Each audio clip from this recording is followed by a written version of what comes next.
Country 550 and 92.9 WAME and W225BD Statesville. Welcome to Racing Roots with Ham. If you don't know our host, David Ham, he's a 25-year NASCAR veteran, engine builder, and jackman.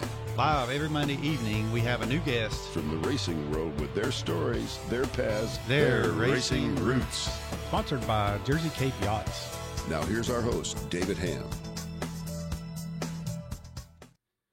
And good evening, everyone. Welcome to Racing Roots with Ham, right here on 550 AM, 92.9 FM, and DHAM-IM on the YouTube. So we're also going to stream live on Facebook, Twitch, Twitter, and LinkedIn. So if that ain't enough for you, if you can't find us this evening, that's just too bad. But hope everyone had a wonderful Memorial weekend, because that is the weekend that we honor those that have given the ultimate sacrifice for our freedoms. You know, and I posted a picture of my great uncle James Atlas Ham, who is buried over in St. Lawrence-sur-Mer, France, who passed away on June 14th, 1944, which was 8 days after D-Day. He was in the 401st Glider Infantry Division, and I think Rommel's asparagus only gathered up 300 casualties, but he made it through another 8 days and was killed over in Blowsville, France, and ended up moving him to the American National Cemetery over there. So, yes, so thank you for all that have gone before us. But we have Mr. Bill Ryan in with us this evening, and we had a little cookout thing. I guess I was calling it a cookout, but it was for veterans. It's our Medal of Honor dinner. We do it twice a year. Yeah. We do that dinner twice a year. Charlotte Motor Speedway has a neat program that they allow any of the Medal of Honor recipients who want to come to the race, enjoy the show. Doesn't cost them anything. So the Saturday evening after the Xfinity race, any of the Medal of Honor recipients in town, military members with their group, families, and some others all come out for a big dinner and cookout and tour the farm, and it's I think this is the 7th year we've done it. It's a hoot. Okay, yeah, that was good. That was very cool. That was Mr. Bill Ryan. So we did over at Ryan Enterprises, and Tracy wanted to say something too. Let me go ahead and. Oh, you've already covered it. I'm sorry. You. Well, I already had. We had this discussion in the car on the way here, and he flubs it, but that's okay. But I want you to say what you were going to say, because you have a mind of your own. So. Yes, I do. I was just going to say, I hope everybody's had a wonderful weekend, and that they've taken a moment to recognize those that sacrificed for us so that we could have our freedom. Yes. Well, thank you for that. That's great. Because it's not Veterans Day, it's Memorial Day. Huge difference. Yeah, there is. We always thank the veterans because, that's just what we do. Every time I see someone that served, you say thank you for your service, but it's the ones that have passed away and given ultimate sacrifice that we can't thank anymore. I mean, like, we can, you know what I mean? Got it. Yeah. So thank you for that, Tracy. That was great. Absolutely. Yeah. And I'm hearing the air back here now. I turned it off, but I'll so cut the other we one try off. to keep the air going because it gets hot in here. We got these lights above me, and then the sun shining in through the window, and it's pretty humid out today. And but whenever I go back to doing the podcast and everything, you can hear the air blowing into the microphone. But young Bryson over here, he went to the race this weekend. He went to actually been to how many races this weekend? It was a 4-race weekend for me, and that is not a complaint. So yeah, it was good. We had a good time. Yesterday was really cool. They did a lot to honor Memorial Day and what that means, and sort of magnify that we're racing, but there's a reason that we're able to do that. And so it was a pretty cool experience. Great race. Everything was great. So, like I said, 4-race weekend was awesome. So, yeah. All right. Well, good job representing Racing Roots. Yeah. Hopefully you handed out some cards and we definitely talked about the show. Definitely did. All right. Good deal. Tracy, one more thing. Yes. Did you got the information for what Brad Borders has got going on there? So Roger Seacrest posted that they have found a medal in a thrift store, and it just broke their heart. So they took that medal and did some research to find out who it belonged to. And they have found the family, and they're going to take it to the family. That's fantastic. So it's called preciousmedals.org. Yeah. And that was the one they had. They have their I guess it's a Harley or some kind of motorcycle, and they had a case Yes, they have a beautiful case that they had made for it. Had a flag put in it along with their medals that they found.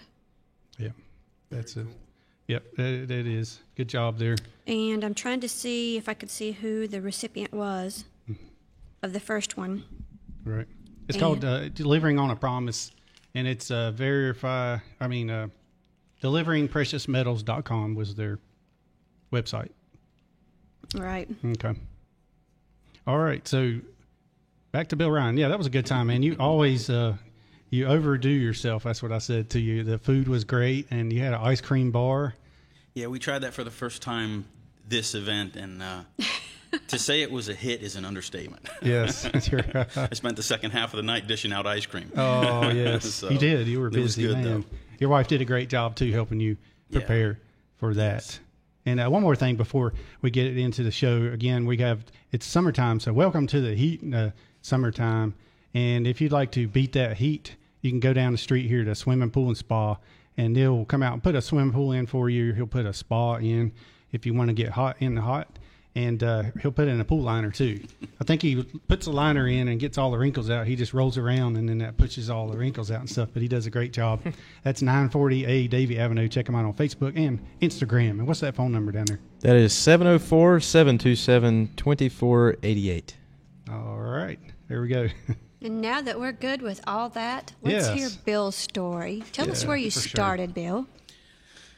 Oh, man. All the way back then, huh? Yes. So, born and raised in South Miami, Florida. Nice. And yes and no. Back then, there was no racing in Miami, Florida. Now we have Homestead Speedway, but back then there was nothing. Nothing. There was alligators. And still are. About it, yes. So, racing became a pretty cool commodity when you could get around it. I don't think I went to my first NASCAR race till I was...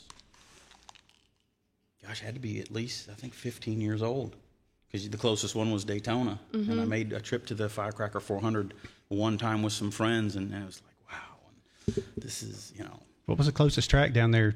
Well, there was Lakeland, probably. Well, as far as short tracks, we had Hialeah. Okay. But as far as NASCAR tracks, Daytona was it. Oh. And that was still... 5.5 hour ride north. Okay. So, and my parents weren't race fans, so that wasn't. I was going to say wasn't on the radar. Yeah, 15 is hard to get back and forth. Yeah. But got out of high school, left Florida, went to Georgia to go racing, left Georgia to go racing in South Carolina, and then there North Carolina, and I've been in North Carolina ever since. I was actually on a Busch Grand National team. 18, 19 years old, 18 years old, I think. Wow. And just, when your family's not into it, the thought of being a driver goes out the window, so that the second best option is learn everything you can as fast as you can, and you'll be involved to some level. Right. And that's what we did. That's how we did it. And it's been a hoot. Yeah. It's been hard, but it's been a hoot. Mm-hmm. Sure. Yeah, you were around at a time when Adam Petty and, I guess you were on Adam Petty's team. Right? Yeah, the rookie year in 1999. And I'll tell you, to this day, I haven't met a race car driver / person as good as he was. A person, a driver, just everything about him was unbelievable. I tell people that he's the best of Richard, Kyle, and Lee all put in one package. Yeah. And that was the coolest place I've been. Liked Ricky Cravens, learned a lot from Ricky Cravens. I was there before Adam Petty's. That was a great learning environment. Tough place to work, but a great learning environment. But Adam was he was just a hoot. And I'll tell you a funny story. In the little over a year that I was there, if you went to dinner or lunch with Adam Petty, he would not let you buy a meal. Didn't matter if there was 10 of the crew that went or 2 of us that went. We would fight him for the check. He'd never ever let anybody pay for a meal. He was something else. Yeah. Unfortunate what happened, but I'm glad I got to be a small part of that. So yeah. So I was a jackman for Kyle in '96, and Adam and I traveled in '95. So Adam would come around quite a bit. And because he was very interested in racing. I don't know how he was young, and he would ask me. I remember specifically him asking me. We're sitting there on pit wall, and so he asked me, "How is it like? What is it like being a jackman? And what got you interested in doing that?" He was very interested in me, and then I would say, "What is it like being the grandson of the king?" Somebody hasn't made, but he was very humble that way. He was, and that's one of the things that he always can't. He was a very shy person, and I think some of the fans, they would see that and they're like, "Oh, that he's Richard's grandson. He's a little stuck up. He won't talk to us." No, he's probably just scared of you, Yeah. But once you got to know him, he was. I mean, like I said, the greatest person we've ever worked with in racing. Always had that smile. Always. Big smile. Always. Yeah.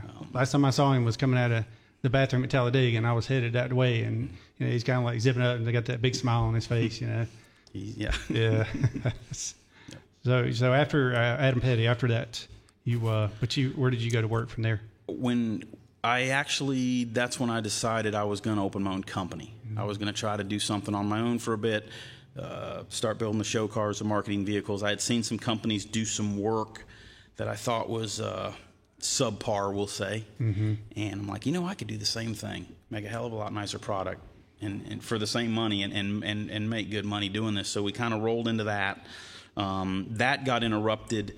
And actually, when I started the company, I still was helping Hank Parker Jr. out in the Busch Series. I was going to races with him and changing tires to still be involved. And then in 2002, I went to help Billy Ballou with it was at the time the Dickies 15 truck.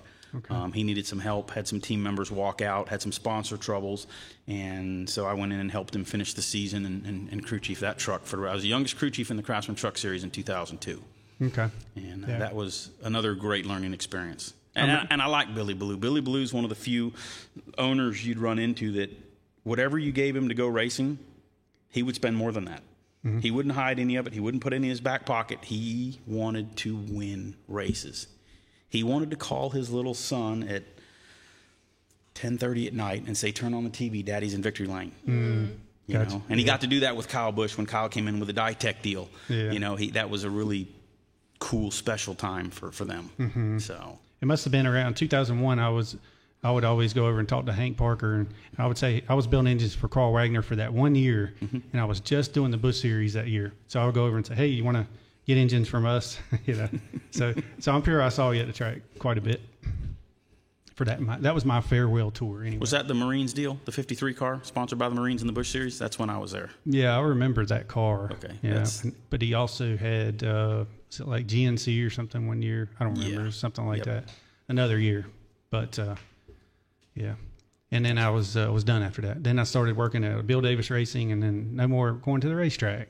Yay! Unless they sent me. Yeah. Years later they would send me, but So whenever you got done with that year, 2002, you were the Truck Series. Yeah, Billy asked me to stay the next year, and I didn't because the business was starting to pick up again, and I wanted to really give that a real shot and see how it went. And I guess it's been a couple years now, and we're still doing it. So we did something right. Yeah, yeah, you did good. I mean, that's that. And you're probably younger than me, but you've already. It's like I've always had aspirations of doing kind of what you're doing, but you must have a lot more focus than I do. I don't watch television. I don't do the whole smartphone and internet thing. It's funny, people give me a hard time because I still run 3 companies in a nonprofit with a flip phone. Yes. Toyota has offered to buy me a smartphone if I would use it. I have declined. Yeah. I got 3 smartphones. Yeah. Well, good. You got one for me then, so I don't have to get one. Yes. I like to be busy. I like to build. Whether it's the metal ships you saw or the vintage cars or the the Toyota projects, I enjoy building and designing stuff still every day. People get mad. They're like, "Well, we called you didn't answer the phone." Yeah, I check the phone 3 times a day. I'm in the shop every day, still hands-on, assembling, building, whatever. I still enjoy that. Yeah. Well, you can look at the intricacy or whatever of the ships you put together, and it's like, man, that's amazing. The detail, and then to hear you say the other day that you do all of that yourself. That's what was amazing too. I didn't realize that because I was like, okay, well, you do have some people that help you, but you do that on your own. Well, and with the large scale model ships, I don't use any CNC equipment. I don't use the mills and lathes. Everything is hand cut, hand built. I take that out of the equation because anybody can hit a button on a computer nowadays and build something. Yeah, right. And I don't want them built that way. See, I would have thought at least a mill or a lathe. At least. No. Gosh. All right. So we use the poor man's lathe. If we have to get something perfect, we stick it in a drill, tighten the chuck, and grind it while we're spinning the drill. Right. For the ships, anyway. Not for the race cars, but for the little metal ships. Yeah. Man, that's amazing. So I'll have to post some pictures of that. But I did use one in the thumbnail that I put together. But the ship got a little bit discombobulated, but it's okay. You get the idea. It's supposed to be there. It was like, but the other thing you have, so there's so many things that you do, so many things we could go into, and we're going to try to cover them all tonight. But it's you do hey Will, call the other number. So Will Cronkite has that. Speaking of him, I was going to mention Mr. Bill Blair still has a flip phone too. Yes, they all have similar phones. Yes, but Will has the regular phone, and we changed his number. We put the station number in, and we put my mobile number in two different whatever. So that in Will's phone, yeah. So that's the deal. he's calling myself. Will Cronkite is great. Oh gosh, he's absolutely fantastic. Yeah, that's for sure. When we didn't know him before we found his old car, so into the restoration stuff we do, we're unofficially the world leader in vintage stock car restorations. We have cars in 13 different countries. Yeah. We have a private collection that's pretty spectacular. Hey, hold on one second. Go ahead. Hey, Will, call that other number, okay? Oh, you did? Okay, call it again. I'll look this time. Sorry. I was watching All right. Yeah. He was trying to call this one apparently. See, we don't have any kind of ringer. It shows a red light here. So if he's calling, then I have to be looking at it to answer it. So now I have to put headphones on when you answer. Yes. Okay. Yes. All right. Hey there. I called. Is that going to work? That's it. Yes, sir. Thank you for that. That's all right. I apologize. I didn't have I thought we'd kind of fix that, but I know when you call one and it doesn't work, then call the other. That's just one of those deals. You did. I called the right number the first time, I think. Yeah, it's because of I'm not looking at the light. I'm looking at Bill, and we don't have any kind of indicator otherwise. Need to fix that, don't we, Okay, Will? I'm sorry. Maybe you can come up with something for us. Yeah. All right, so we got Bill Ryan in here with us, and we got Will Cronkite on the phone. Listen, guys, I just wanted to call and give props to my good friend Bill Ryan. I consider him the history and detail king of NASCAR's golden era of stock car racing, and the restorer extraordinaire, talents beyond belief, many to pick from. That's a big deal coming from you, and I really appreciate it because I've seen some of the stuff you've restored and some of the awards that you've received for some of your restorations. So thank you, Will. That's huge. Well, I'm a big fan of yours, and you know that. I certainly enjoyed the dinner we had the other night and the time I got to spend with those Medal of Honor winners. I appreciate what you do for those folks. No, it's good fun. We do it for them, but we get as much out of it, if not more, than they do. And it really works out that way. Well, I've certainly enjoyed it, and I've certainly appreciated the trips I've got to go down to the farm. I'm going to just talk here for a minute. I got to go. I got to run into town take care of a couple of details, but I just wanted to let you guys know I was watching, and I'm impressed with my friend Bill Ryan. Y'all take good care of him this evening. I'm going to head out of here, guys. I got a project I need to take care of, and I'll get a hold of you gentlemen later. Have a good evening, guys. Nice to talk to you, Bill. Have a great one. Thank you, Will. Talk to you soon. Later, guys. See you, buddy. Bye. Yeah, so he's in a hurry. He's always in a hurry. He's always in a hurry. He's what? He's 80, 83 maybe. He doesn't understand retirement at all. Be 80. Yeah. No. Yeah. So writing books. Right now he's writing his second book.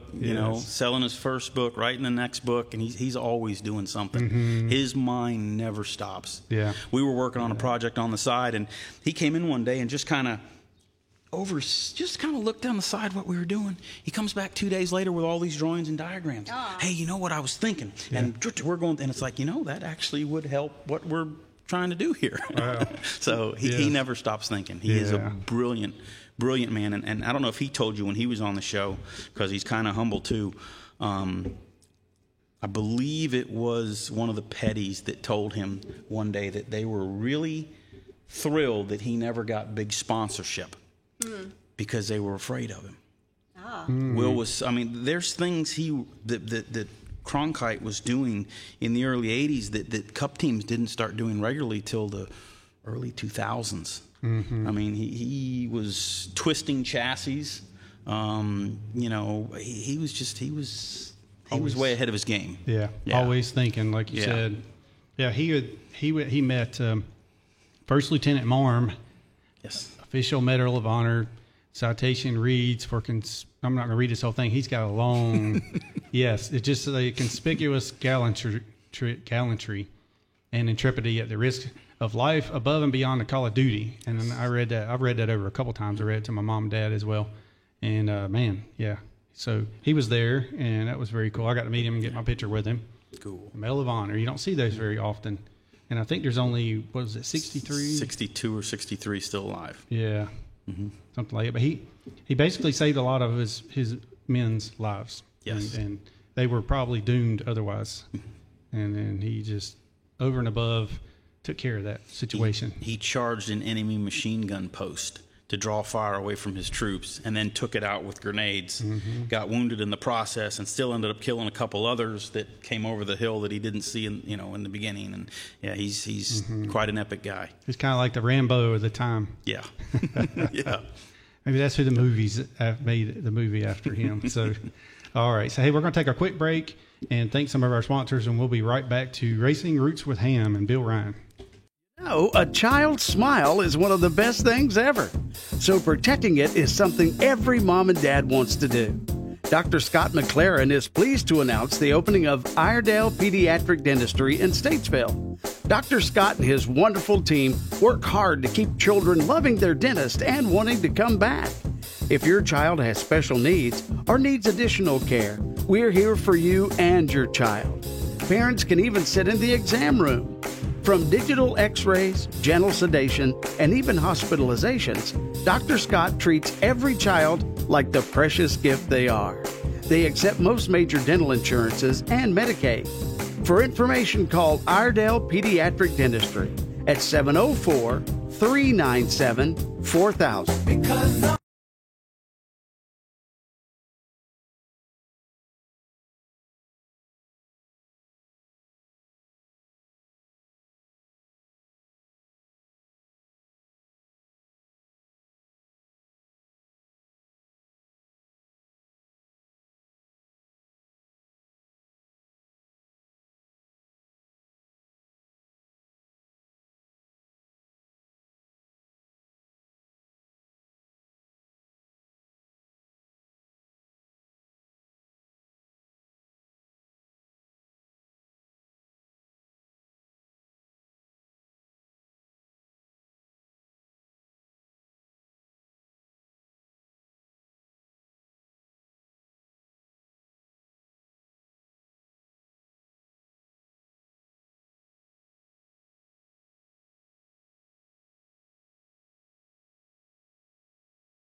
Country 550 and 92.9 WAME. And we're back to Racing Roots with Ham right here on 550 AM, 92.9 FM. D-Ham, I am on YouTube. So if you're driving home from work, or well, you probably didn't work today, but if you want to tune in on the radio, on the internet, inner tubes, whatever you want to call it, go on to D-Ham, I am on YouTube, and you can see us here live in the Randy Marion studio. And if you're interested in Scott Trevison says, Happy Memorial Day. And he also says, thanks to Swimming Pool and Spa. Yes, thank y'all for sponsoring this show and keeping us cool, as if we're not cool enough. But that helps. Anyway. All right, back to Bill Ryan. We have to throw out a little bit of, back to the star of the show. Keep everybody awake, I guess, in a way. I mean, because it's getting late in the evening, close to 7:30. It's actually close to Will Cronkite's bedtime. Yes. So that's why he was in such a hurry to get out. He has to go into town and get back real quick. Yes. I talked to Mr. Bill Blair today. Always a treat to talk to him. And we set a record. I think I was only on the phone with him for 5 minutes. That's impossible. Wow. Yes, it is. It's like, man, that's it. All right, well, good. And it's not like they were headed out somewhere, but anyway. The problem is when you talk to Bill Blair on the phone, it's okay that it's a 20 or 30 or 40-minute call because you're getting tons of information. Yes. That, I mean, the history, he's his own racing, I don't know. Encyclopedia. Yes, he is. Yeah. And I've told him before, when I'm talking to him on the phone, I'll grab my other phone sometimes and hit it.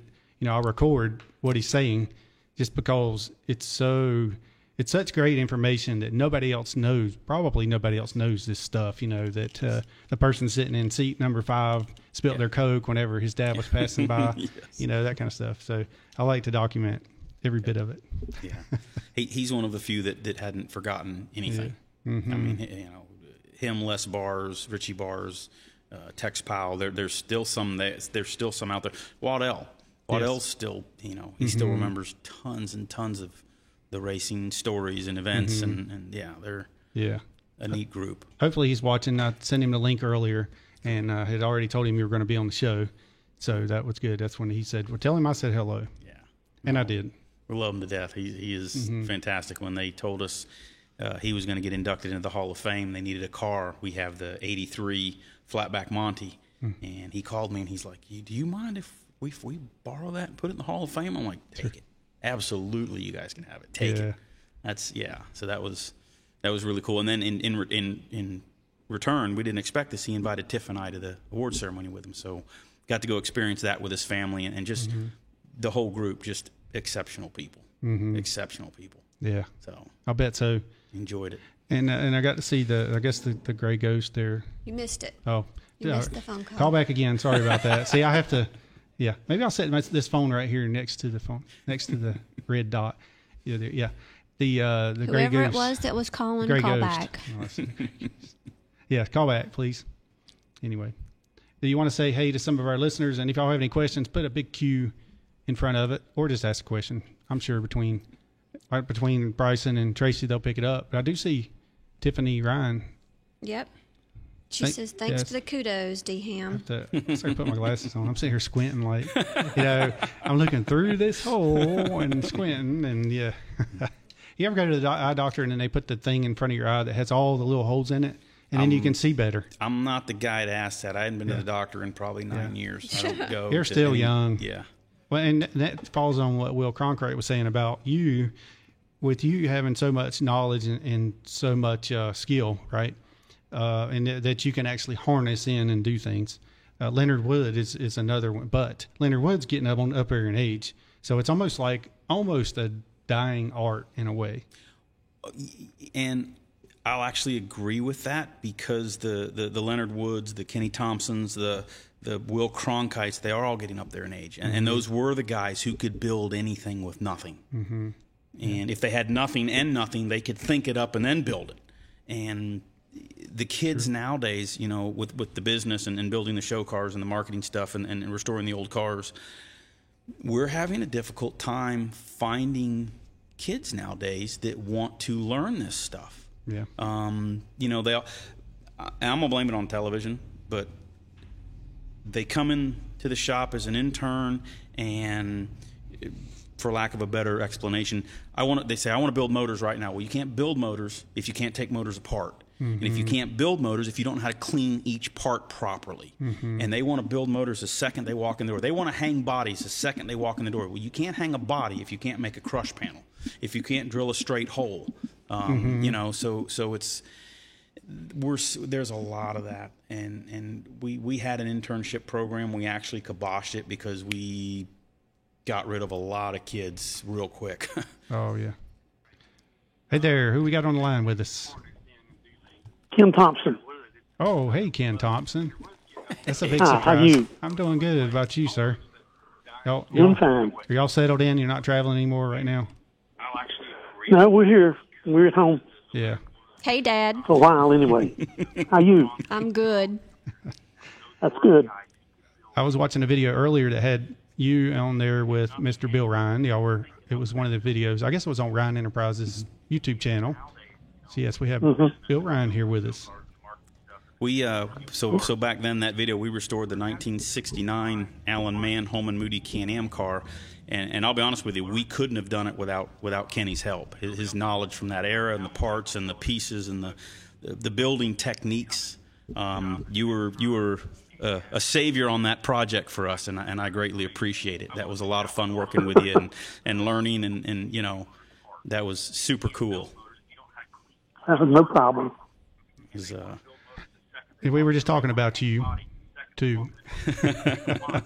we're talking about how the guys the older guys are able to do more and more stuff, but the younger kids coming along aren't. We were just talking about it. Aren't wanting to learn. They're wanting to do everything right now, right away. Oh yeah. Yeah. Times have changed. Yeah, unfortunately, they have. Yeah. Hey, Ken, do you have any good Bill Ryan stories? Or compliments or anything? No, but he can tell you who he's kicked out of his shop. we have one of those lists too. Don't feel bad. Yeah, for sure. I remember, Dad, you taking me to the movie premiere back when I was 13. I was Smokey and the Bandit. No, it wasn't Smokey and the Bandit. It was Stroker Ace. Stroker Ace. I had to think about it for a second. Yeah, Stroker Ace. Evans Auditorium. Mm-hmm. And we actually watched Smokey and the Bandit last night on TV, and I remember seeing the tractor trailer truck at your shop. Yep. Yeah. Oh yeah. Mm-hmm. I remember meeting Mr. Hal Needham. Yeah, he's dead now. Is he? I did not know that. Yeah, he married David Jensen's wife, Linda Evans. Oh, okay. Linda Evans. Mm-hmm, yeah, but I don't know whether she's alive or not. Not sure. No. She was on Dallas or was it Falcon Dallas? Crest? Falcon Crest, maybe both. One of those soap opera nighttime soap opera shows. Yeah, she was on Big Valley. I gotcha. That was That's way what she was back. on. So, Dad, that was a long time ago. Yeah. How many of the GT40s did you build in total? 9.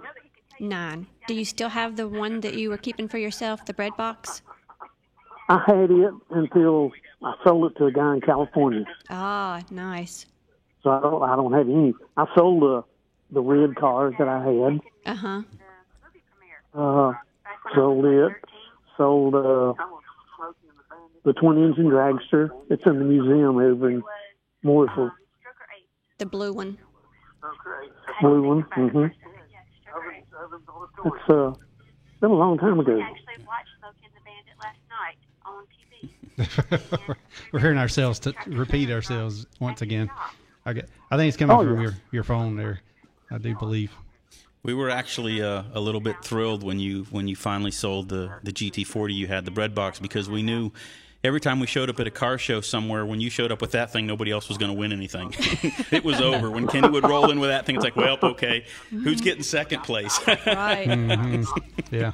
It was gorgeous. Well, it's kind of one of the times. They never built but 2 of them. And a guy got killed testing one of them. And they put the other one in a machine and twisted it to see how strong it was. And it was stronger than what they thought originally. So I see Tracy's on here. Yeah, you see me. Yeah. Turn that volume down just a little if you could. What I want to ask you too, it's probably easier for you to say what parts you did not make on that car than it is to say what all you made on it, obviously. Well, I built about everything. Yeah. I built 7 or 6 Mark IVs, which was a little bit later version of the red van. And 6 of those. And all of them were sold. They were sold before I finished them. It took a long time. It took 7 years to do that. That was a pretty big project. Yeah, I remember bigger than what I expected. Long time. Yes, it was. It was quite a while. So, Dad, what exactly, talking about the Smokey and the Bandit movie, what exactly did you do to that car? I don't know. Everything? I don't know. Just fixed Probably. it up. Yeah. That was I can't really remember, but I remember going. Well, we went to the Charlotte Motor Speedway one time. Mm-hmm. We did. For that, and then we went to the movie premiere. Yes. At Ovens Auditorium. Mm-hmm. That was a long time ago. That was. I don't know. Well, what year would that have been? I don't even remember. Probably was 83, 84. Yeah, must have been. Yeah, I think so. Because I was still not driving. No, you weren't driving yet. No. All right. It was quite a while back. It was. Good memories. Yeah, I helped build a car, a Can-Am car. That's been about 3 years ago. Yeah, and that thing ran several vintage races on the West Coast. The owner was thrilled to death. We finished the. Yeah, he was from the West Coast. Yep. And we finished the car. We went to Virginia International Raceway to test it. And the guy who owned the car was talking to some people in Mooresville about how he needs to put this data telemetry on it. And they were trying to get him for, I don't know, $10,000 or $15,000 to put telemetry on the car. And I called the guy out west and I said, look, you don't need telemetry. Kenny's going to be there, and Elliott Forbes Robinson's going to drive it. So you got all the telemetry you need right there. There Just you go. don't spend money with those guys, and we'll go test the car. And we had a very successful test at VIR with it, Good. with those two. Yeah, it was great. Well, every person It really was. every person that we interviewed talks about how awesome of a fabricator you are. Well, I've been doing it 57 years. Yes. Yes, you have. 57 years. And I enjoyed it until a few years ago, and I feel like I've done enough. I think you deserve your retirement. I kind of quit. Mm-hmm. Time to travel. Yeah. Enjoy your life. Oh, yeah. Mm-hmm. Absolutely. Yeah, we traveled a lot. Been to Russia. Yes. Went to Russia. Copenhagen, Germany. I don't know what else we went. We went to a lot of places. Yeah, you've been places I've never even thought about going. Yeah. Well, I'm going to Hawaii. Oh, Never nice. been there before, and going there July the 19th. Oh, nice. Very nice. Well, You will love it. My wife and I got married in Hawaii. did you? I didn't know that. Yep, that was a wonderful trip. That was and if you go to the Arizona Memorial Museum, when they say get there early, they mean get there early, because when they open the door, they hand you a ticket. The first 30 people get number 1, the next 30 people get number 2, and we got there a little bit later. We got number 13 or something. Well, that's the time that you go out to the memorial. Mm-hmm. Well, we didn't get out there till like 2:30. So you want to be like on number 1, 2, or 3 ticket. So get there in line early, get in, go through the museum, and then get over to Ford Island, because that's pretty awesome too. Same concepts as wanting to get off the ship when you go to port. Yes. Get off Yes. get off early. Mm-hmm. Yep. But you will really enjoy that, Kenny. That's a really neat place. I'm excited for y'all. Well, I'm sort of excited too. Good. I'm at the age now where I can do a little bit of traveling, Exactly. and I don't do much work. I work on my own junk. 2 motorcycles. In the right? morning. Yeah. I work on the motorcycles. I work till about 12 o'clock. And after 12 o'clock, that's it. Good. Congrats. You deserve it, Kenny. Well, I've done a lot. I started years ago when I was 12 years old at Holman and Moody. I went out there with my father. He worked there. And John Holman saw me there and asked me about doing something, drilling some holes in little bolts for safety wire. And he said, well, you're out here. You might as well go to work. So I enjoyed it. Did you start working at 12? 10 years there. Started there at 12. No way. That's crazy. Well, See, I was young. When we were kids, that's what we dreamed of. Yeah. Nowadays, kids said, write a letter to the state and get you in trouble. That's right. Oh, yeah. Right. Yes. That is crazy. Well, I put 10 years in there, and I got sent to Michigan. Right. Detroit. For Holman and Moody, but I was working for Holman and Moody at Ford Motor Company, and I worked there quite a while. Mm-hmm. Then I got offered a job at Ford Motor Company, so I called up John Holman on the telephone and told him that I was going to quit. Uh-oh. And he was nice. He was very nice about it and offered, said if you ever decide to quit, come on back. Very nice. So, yeah, he was pretty good to me about it. So I worked up there a few years and came back and worked for myself 4 years. I guess I was there where I went to Australian Racing, built them some exhaust headers. I don't know how I got involved in that. Are you still there? Yes. Yep. Hey, Kenny, can you do me one favor? Is your phone turned up? Television. Television. We can hear it back feeding. Well, I've got two telephones. Okay. Yeah. All right, because we're loving to hear your story. We're hearing it twice, kind of, but yeah. There you go. Yeah, I'm cutting one down. That's better. There you go. All right, thank you. Yeah. All right, go ahead. You were Rod Osterland's, and you worked on that Wrangler number 2 car. I remember Dad working at Osterland. Yeah, I started there the day after they ran their first race, which was at Daytona 500. It was snowing, and I went out there, and nobody was there because it had 12 inches of snow that day. Oh, my. So I went back the next day and started to work. And worked there. I worked there about 2 years, I guess.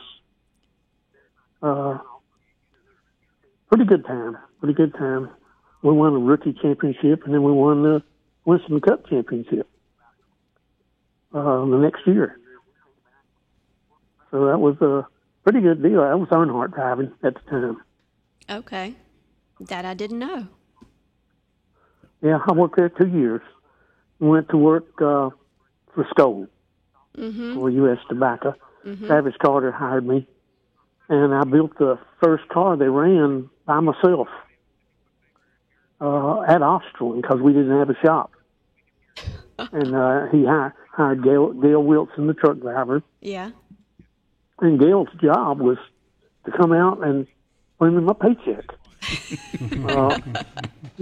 That was his job at the time because we had nothing for him to drive. It hadn't came in yet. So that was a pretty good time. Very good memories. Yeah, well, you could write a book. I guess so. You could write a book. Yeah, I could probably write a book. Yeah, you could. Probably could. Well, you had your paycheck in the Holman and Moody book. We were showing that to Waddell last week. Yes. Yeah. Waddell was on last week. I know you missed it because you were in Pigeon Forge, but yeah, I told him about the paycheck, and he said, well, he had how many hours? 120, I think he said, in 1 week. Yeah, it was I ridiculous. think it was 114 that paycheck was. It's crazy how many hours y'all put in. Oh, yeah. Well, I was young and didn't know any better. True. I just didn't know, but True. That was 1965, about Christmas time, 1965. A little bit before my time. Oh, yeah. Yeah, it was. That was about, 58 years ago? Yep. Well, yeah, I guess so. It was. That was a long time ago. Yes, sir. We'll have to get you in with, maybe we can get Eddie Yunt and Gail Wilson to come on same time if you wanted to come by sometime. Yeah, they were. Eddie came in, I'm not certain what year. I'm thinking about 86.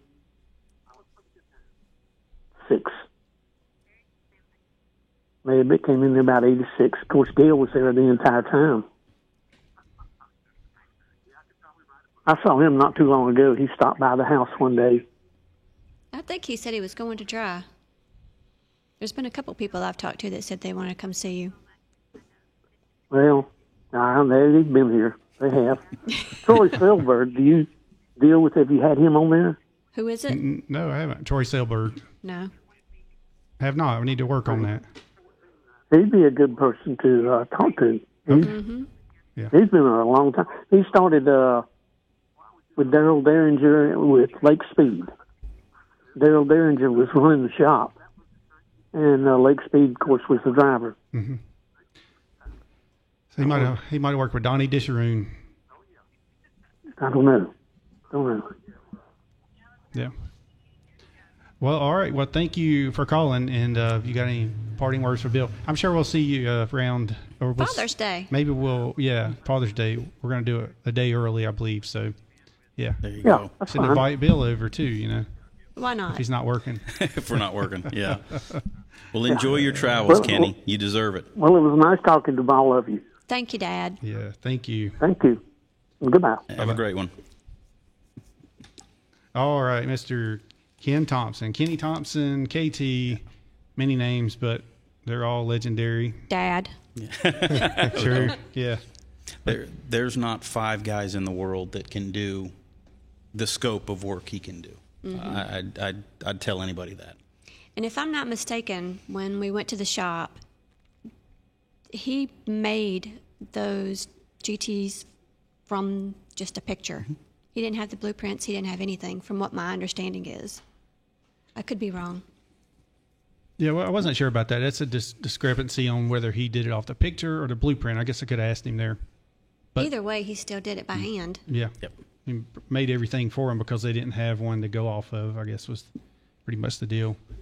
I'll tell you a funny story about Kenny. The first time I ever met him, I wander in his shop behind the house, and he was finishing up splining an axle. So he had this fixture in the drill press, and he had this special cutter in the head of the drill press, and he was making a cut, pulling it back, rotating it so many degrees, making another cut, pulling it back, rotating so many degrees, make another cut.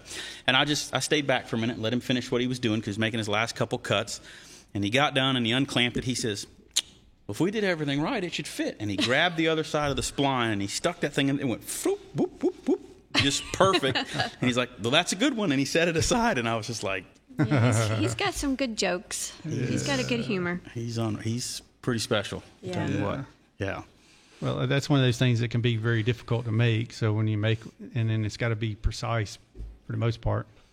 So I've joked with some friends of mine, some younger friends who are new engineers, and I'm like, if you can't hand make a ring and pinion, you shouldn't be an engineer. Right. It's great to be able to go to computer and draw a circle and figure out by the computer I need 13 teeth or 27 teeth or whatever. Hit a button, it throws them in there, and you send it off to get it plastic printed. Mm-hmm. Those guys back in Kenny's day in the beginning, they would actually figure out how many degrees do I need to lay this over? How thick does a piece of round need to be? And then how many 13.2 degrees do I need to rotate it every time I make a cut to make this work? And that's a skill that unfortunately is I don't feel is going to be around much longer. Mm-hmm. Yeah. And that's sad because those are true builders. Yeah, for sure. That's one of the things whenever I get around Bill Ryan and he starts telling old stories and I'm like, what? Y'all did that back then and y'all did it that way versus, like chaining the car, the 39 Ford or 40 Ford and all this to a tree and putting grease on the wheels and, and then revving it up and setting the timing by ear. Bill Blair did that. We didn't do that. That was Bill Blair. Yeah, I was going to say, you meant to say Bill Blair. Yeah. It's like, well, we didn't have to do that, right? Yeah. Not that way. They stole all our logging chains. Yeah. That's it. All right, so whoever was calling, I couldn't click over because I know who it was. I don't have 2 lines, so I know who it was. You can They're certainly calling back. Okay, I was going to say you can certainly call back, but there's no way to do 2 lines here, so I couldn't do that. But we also, There you go. It's a ringing. I was trying to get the audio fixed because I know Ken had his phone turned up, but I was just happy to have him on the phone for sure. All right. Hey there. Go ahead, caller. Who we had on the line with us? Well, it's what it was. I've been trying to call you. Oh, I'm sorry. I'm sorry. Well, like I was just explaining to everybody, I saw it blinking, but I couldn't answer because it would have just cut Kenny off. And we can't do 2 lines at the same time, but definitely glad to have you on the line with us. You know who we got as our guest, right? Oh, yeah. Bill Ryan? Yes, sir. How are you? Good. How's Bill? We are really good, super busy, and if we're not running around with our head on fire, we're not happy. So we're really happy right now. Well, you've got a lot going on in that place you operate, all the show cars. Yeah, it's been an interesting year with the changeover to Gen 7 and then the Air Titan changeover and just everything kind of hit at once. The truck body changed last year, so yeah, we've been and we believe it or not, I think we've done 4 vintage restorations this year in the middle of all that. So yeah, wow, it's been good, really good. Hey, so Waddell, I saw that the gray Ghost we were talking about. Right. And I believe I know where it is. Maybe Bill can tell us. So, yeah, Bill's got it all figured out. No, that one. We have that one back from California. It came. It was in the Hall of Fame when they inducted Buddy, which was really cool. Right. Yeah, I wanted it, and everybody talked me out of it. Said, "No, do the hardest car and let it be in there, and that'll be you and Buddy too, and Cale and you." So I said, "Okay, that sounds right." Yeah, I was going to say that I know you wanted that one first, and the NASCAR Hall of Fame kind of changed that deal, and I'm glad we had the other one there for you. That was a lot of fun. And if I haven't thanked you enough, Tiff and I had the best time at the induction ceremony with you and your family. Just wonderful people. We loved it, had a blast, and you got to stop by more. We hadn't seen you in a while. Well, I'm retired and I'm more busy now than I've been. Around the house and the honeydew list and all that's going on. So most real racers I know tend to fail at retirement. That's been the biggest struggle I've ever went through. Because I've worked all my life. So what do you do when you just get over a corner and sit down? Yep. You don't. Yep.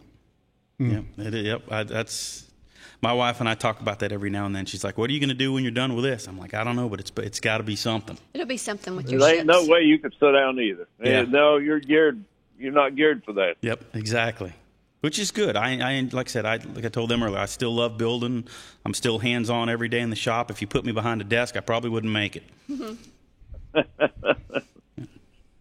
Well, anyway, the Gray Ghost was always my favorite car because there was so much history behind that, and it got the name Gray Ghost because of, on Saturday practice, Buddy was out there running, passing a lot of cars, and people didn't see him coming up on them, and it scared them. So NASCAR came up, and we painted the lower air dam day glow on it, so they could see it coming. That's a great story. Yeah. I remember one of the things that I was really impressed with when you and I were talking about that car, when you talked about when you guys hung the body on that car and everybody at Daytona was trying to, get the front end down, and they were dropping the hoods down and trying to cheat the template a little bit. And you, if I remember correctly, and correct me if I'm wrong, you put the hood and the windshield angle basically at factory because you figured they had done more cowl research than anyone else. And well, I don't know if they done any of that, but I had done a lot of it. And on other cars, at Daytona and Talladega, before that, I went to work on that car. Because I remember the end of the season, I said, well, nobody can't tell me I can't do this and I can't do that, so I got a free hand to do whatever I want to do with that. So, and that was one of the things I seen everybody shooting herself in the foot the way they was hanging the body on. And Bud Moore was one of the worst. He just pulled the hood way down. And then it was really killed the cow pressure. But unless you put gauges on it, you'd never know that. But, that car was, I don't know, the way it run that day was unbelievable. Oh, that was one of my favorite stories of yours. That and the one when you first got started, you said you'd go look at the Gatorade streaks down the side of the car. I believe it was Pearson, you said, would throw his cup of Gatorade out as he'd leave pit road, and at the end of the race you could see the orange streaks down the side and see what the air was doing. Ah. Yeah, it would tell you exactly where air was going and where it was swirling or what it was doing, and that you could put vortex in, take vortex out, and change flow of air. And, it's amazing. And then you could also, big wing is where the car was sandblasted. And that would tell you a lot. Yep. But it was a lot of things that you could do because, it wasn't just horsepower. It was rolling resistance and aerodynamics and horsepower. But then you had to have a driver to make it work. It was the good days. It's still good, but it was no offense to what they got now, but I tell people, I like what NASCAR is, but I really love what it was. And I think you guys came along in again, no offense to NASCAR, but you guys came along in the greatest era. That was we did. There's no doubt about that. Yes. It was you didn't have your hands on it. It's like John Holman. When I went to work for him in '63, and I was with him for 10 years before I left. And he'd put that big old finger of his in my chest and say, "Whatever, if you get caught cheating, I'll fire you." He said, "You guys are good enough to win races without cheating."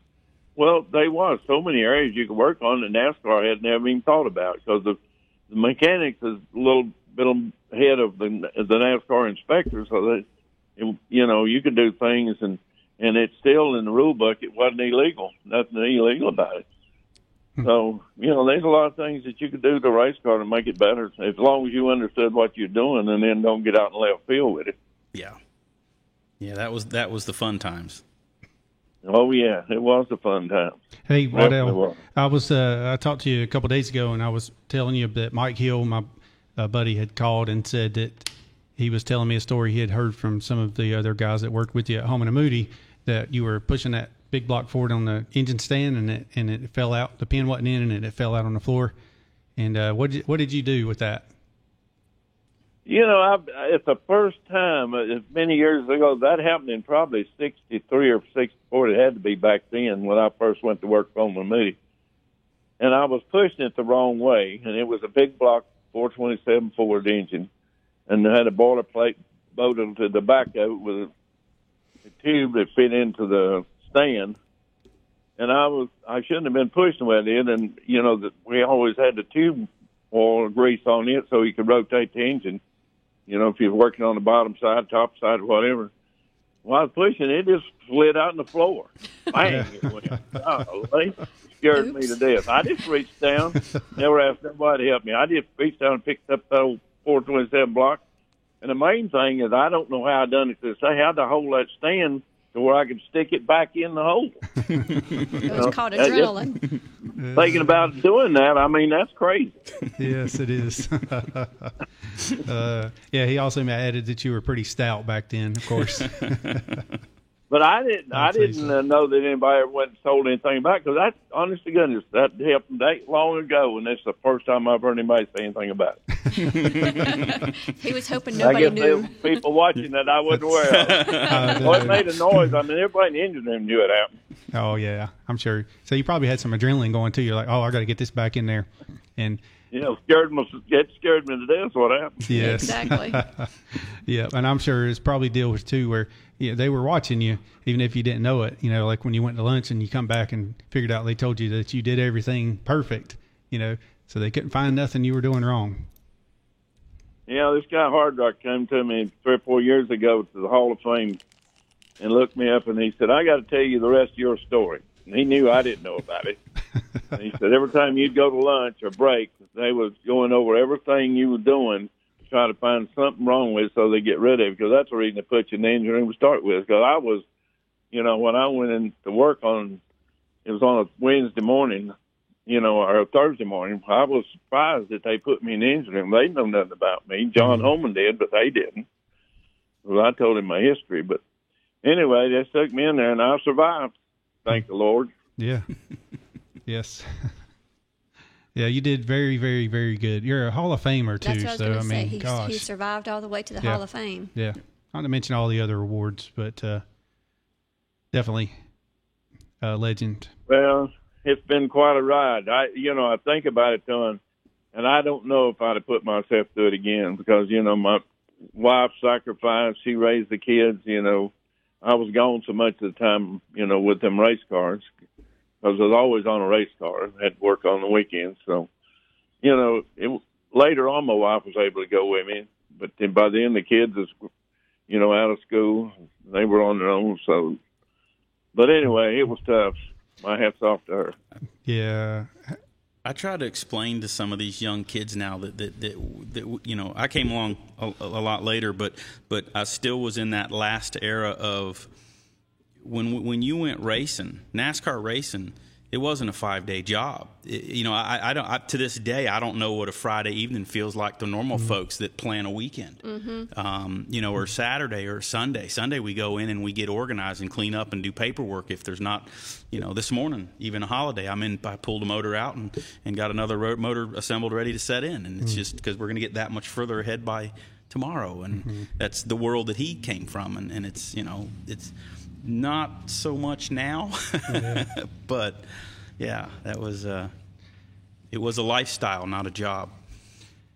Yeah, John Holman wanted to keep us on that clock. I can remember we won Michigan, drove all night, got back about noon the next day, and walked in the shop, and Holman looked at us, and you boys just going to work half a day? I mean, he's ready for us to get back on the clock and get at it. I'll never get him saying that. And I mean, I don't know how I made it driving through the night by myself all the way. Mr. Bill Blair wants you to tell us about your knee replacement and going back to work the next day. Well, it wasn't the next day. I had my left knee replaced on a Thursday, and Monday morning I was back to work. And the right one I had it replaced, and it was almost as good too. I didn't have any trouble, but whenever I had my right shoulder replaced, what they call reverse surgery.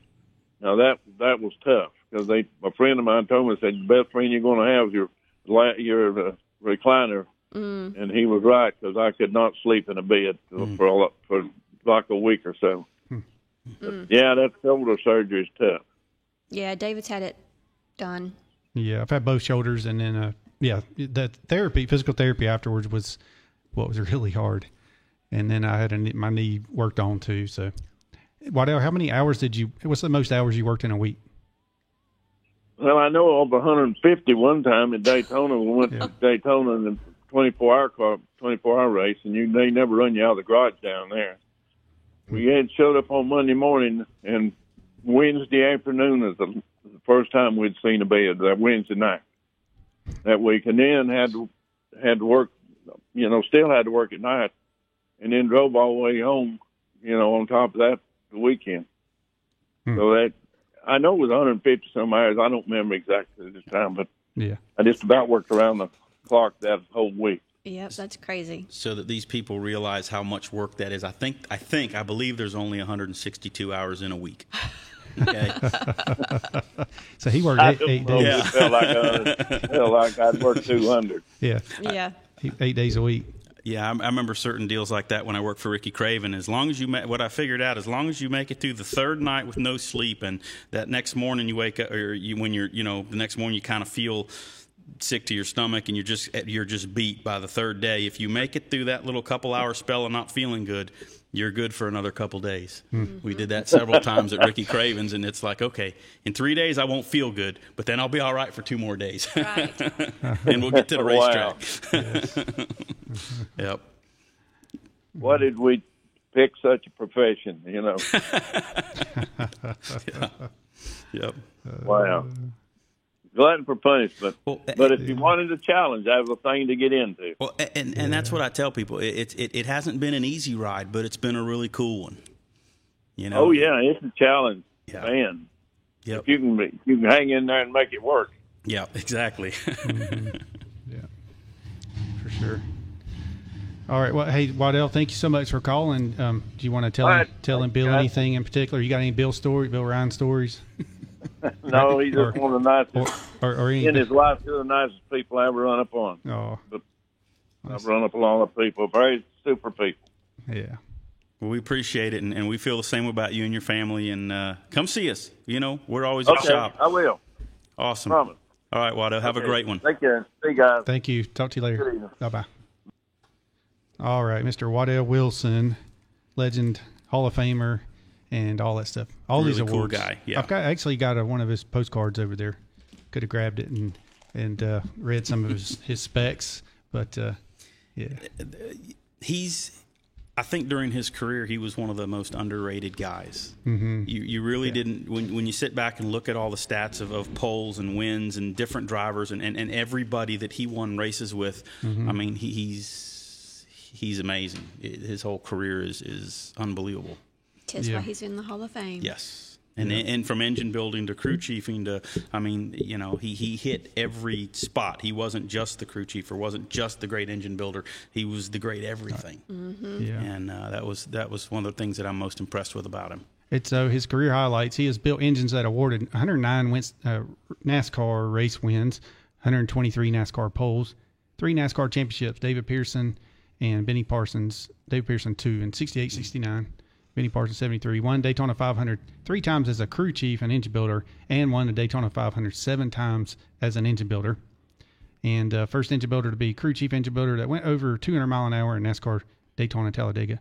And that was also the tracks that, you know, people feared him was the big tracks like that too. With the ones, that's where the short horsepower showed up. Yep. You know, for sure.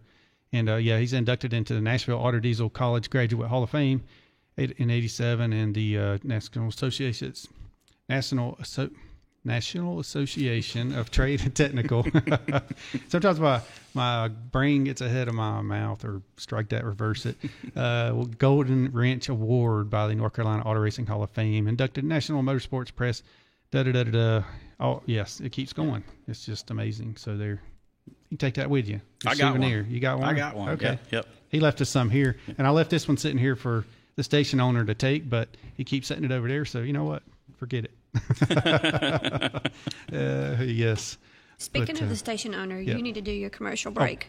Oh, commercial break. Okay. I thought I did the second one already. Did I not? No. Oops. Do your station ID stuff. Are you sure about that? I only did one. 1,000%. Man, I got so carried away. We had some great calls. And all right, so we're going to go take a quick break, and we will be right back with your comments on Facebook and anywhere else that they're coming on. Be right back to Racing Roots with Ham. Real Country 550 and 92.9 WAME and W225BD Statesville.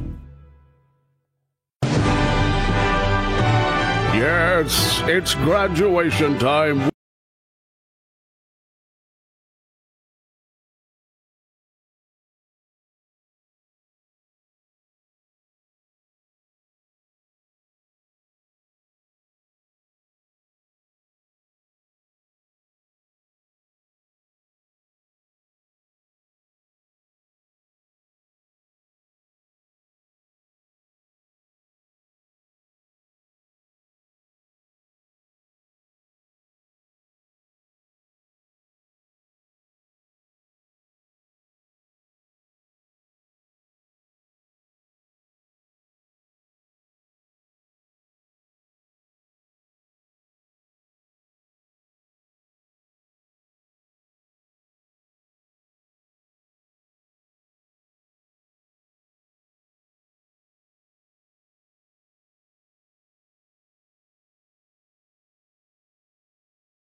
550 and 92.9. Real Country. WAME. And we're back to Racing Roots with Ham. And we've got Mr. Bill Ryan in with us this evening. And we've had some good call-ins here from Vaudeau Wilson and Kenny Thompson and Will Cronkite. And so it's been a really good show. A lot of information, a lot of great stories. Yep. That's what we love to hear. You know, I know you're the same way. You love the past. It's like you say. I want you to say it again, because I know Bill Blair told me that you're going to say this, and I actually meant to put it in my notes, so I made sure we didn't forget. But say it again. That I like what NASCAR is, but I love what NASCAR was. That's it. And I've actually told people doing our tours and stuff and some of our deals, like the Vaudeau Wilsons and the Will Cronkites, I kind of wish I had come along 20 years earlier, right, to experience that live. Because you know, with the collection we have of older cars, and a lot of the older gentlemen will come by to see hey, we heard you had one of, you know, my old cars. And actually, I guess it was 3 weeks ago now, Dr. Benfield stopped by. We have one of the 98 Levi Garrett cars in the collection. And when he first got to the shop, he didn't say a whole lot. He was kind of just quiet. Just taking it all in. Exactly. Yeah. And we do the shop tour, and then we take him out to the farm, and he sees his old car at the farm, and we start talking for the next 3 hours. He told stories of the old racing days, and it was so cool to see him, you know, all that stuff that's gone and forgotten comes rolling back in. And, you know, we did it for him to go show him the cool old car we restored of his. But it ended up being something really cool for us because, man, we got all these great stories. And when we finally got done at the farm, we went back to the shop, and we chit-chatted for another, you know, half an hour. And he shook my hand when he left, and he said, Bill, he says, I haven't had this much fun in a long time. And that just like, that means the world to you. You helped him bring back all those memories. And that's what the collection is for. Yep. It's not just to have cars sit in a building. It's for guys like that. For Will, you know, Will got involved with the restoration of his old car. You know, Dr. Benfield coming by. I know you had talked about something we did with Junior years ago that I'll tell the listeners about.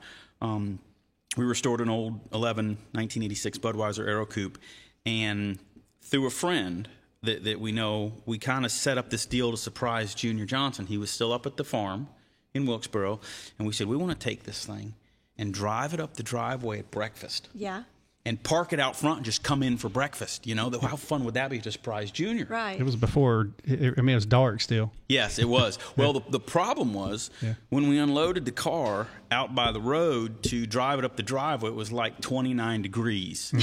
And it wasn't going to start if we wanted it to. So we hooked it to a truck and towed it up the driveway and just rolled it up out front. And, you know, we did it to do a cool thing for Junior. But it backfired on us because my entire crew of guys got to eat breakfast at Junior's one time before they sold the farm. I think they sold the farm 3 months later, and it was over forever. And there's this, you know, anybody that's been in racing for a while knows that breakfast at Junior's was a big deal. Yeah. And happened for this you know, big long span, and it was great. I've heard Mike Hill talk about that, you know, how good it was. It was. Yeah. It was. And Junior sat down with us, and he told some stories, and it was just, man, it turned out to be the coolest morning for us, and we meant it to be for him. Yes. You know? Yeah. But that was something I'll always remember as well. That was another one of those really cool deals. I'm sure. Hospitality that Junior had. Yes. Yeah. Yes. And you know, Mike Hill, he lives in one of Junior's old houses up there. So one of these days I want to go up there and visit at least part of the old farm. Yeah. You know, and that was a house that whenever Mike was working for Junior and he couldn't, Junior said, you know, it wants him to move up to that house. And he's like, I can't afford that house.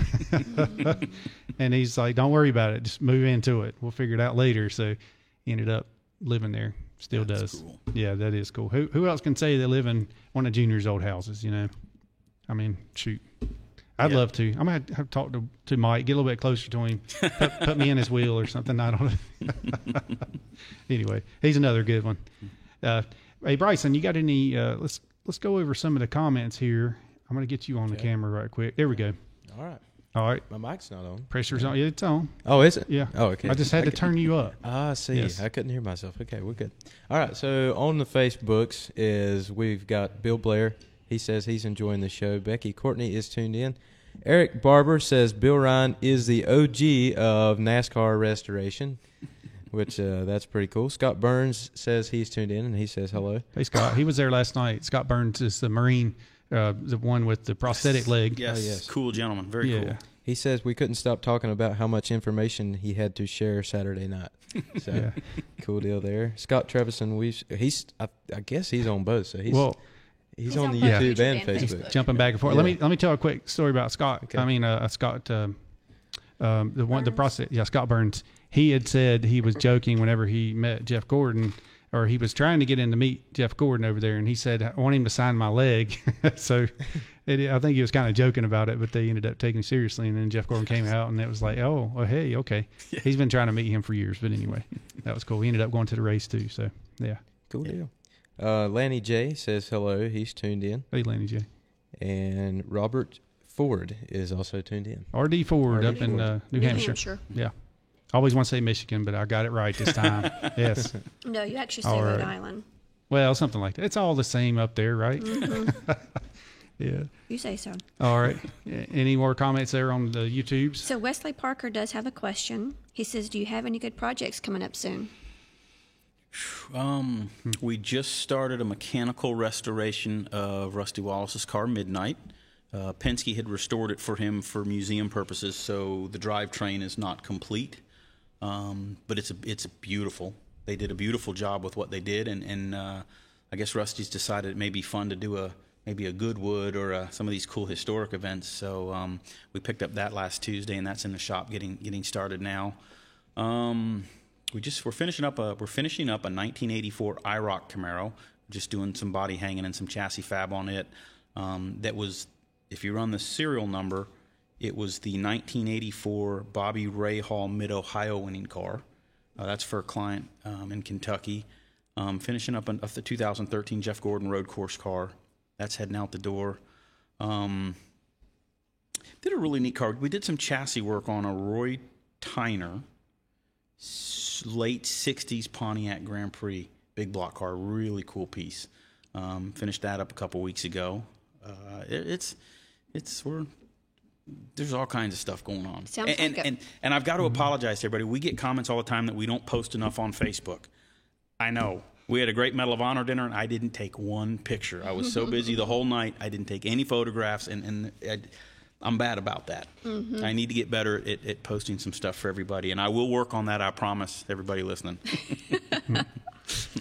All right, so Dargan Watts does say, tell Bill that the tribute car he built for Dink Widenhouse was a huge hit at the historic North Turn Parade in February in Ponce de Leon, Florida.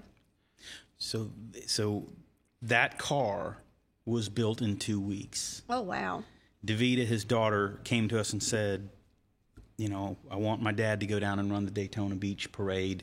We want to do this and this and this. I've got this car. And by the time they were able to secure it and get it to us, it was 2 weeks before they had to leave. Mm-hmm. And we called in. I tell people I don't have to be the smartest guy in the room. I just have to have his phone number. Mm-hmm. We called in a bunch of people to help put this thing together in 2 weeks so they could get down there and run the beach parade.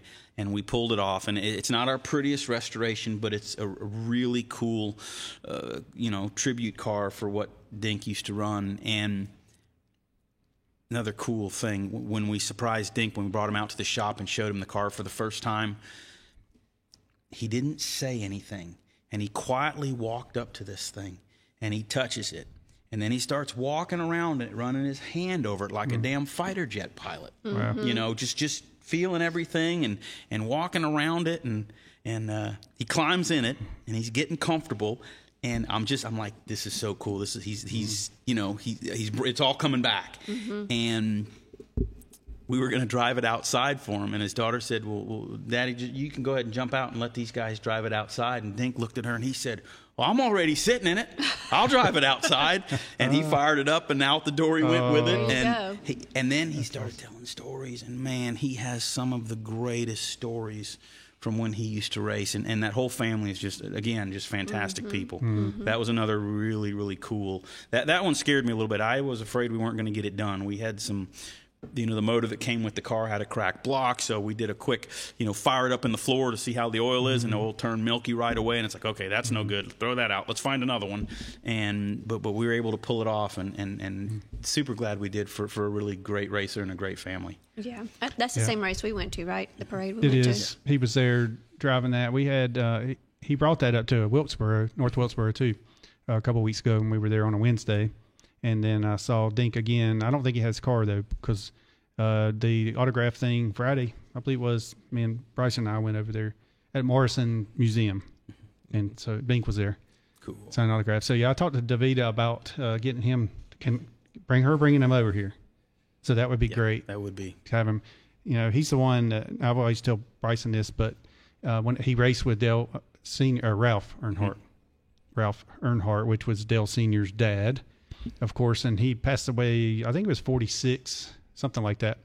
And he, when he passed away, he raced against Dink Widenhouse, but Dink had already kind of quit racing at the time, and it was sort of an accident that happened with Ralph. But Dink ended up buying the headstone for Ralph's grave. Yeah.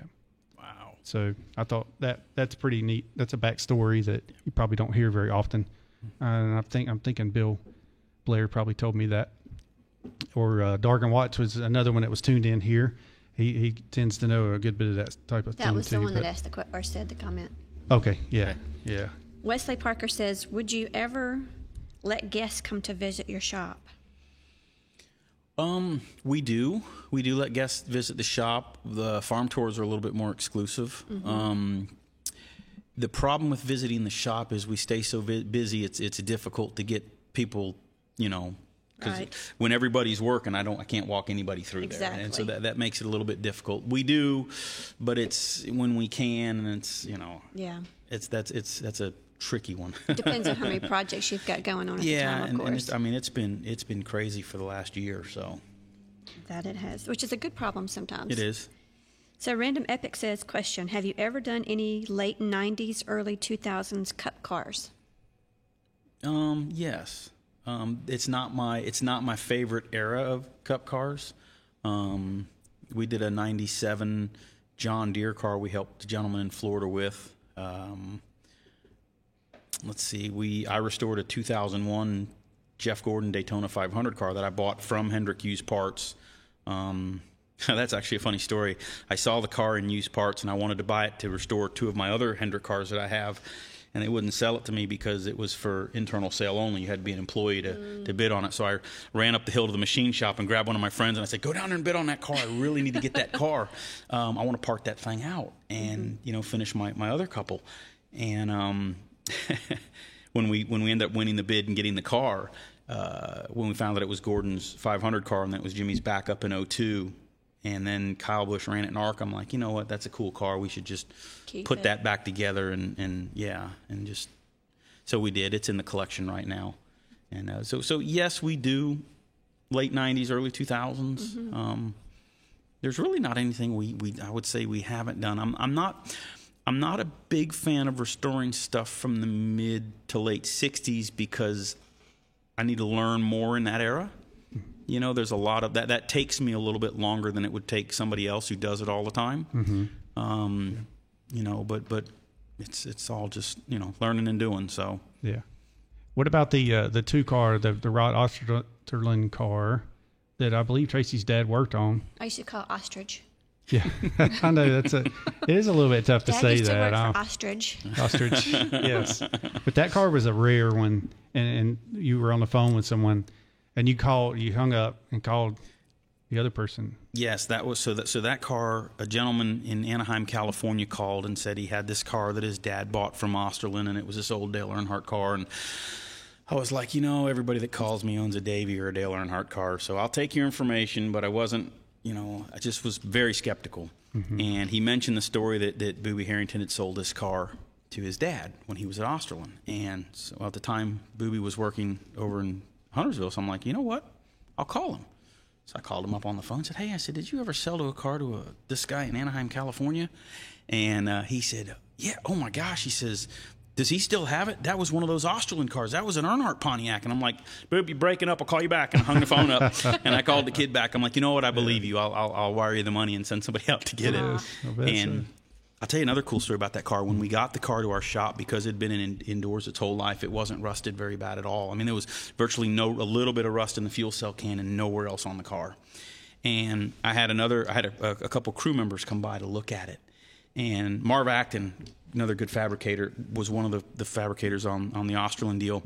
And in the trunk was this box with these brake ducts. They're triangle-shaped brake coolers that had this, looked like a ram's horn coming off the side, kind of curved around the sidewall of the tire. And I remember Marv looking at the car and looking at the car and looking at the car, and he stopped when he got to the trunk, and he pulled one of those out, and he says, "Oh, my God, Bill, I built these. Oh. Dale Inman wanted these damn things, and I remember building these."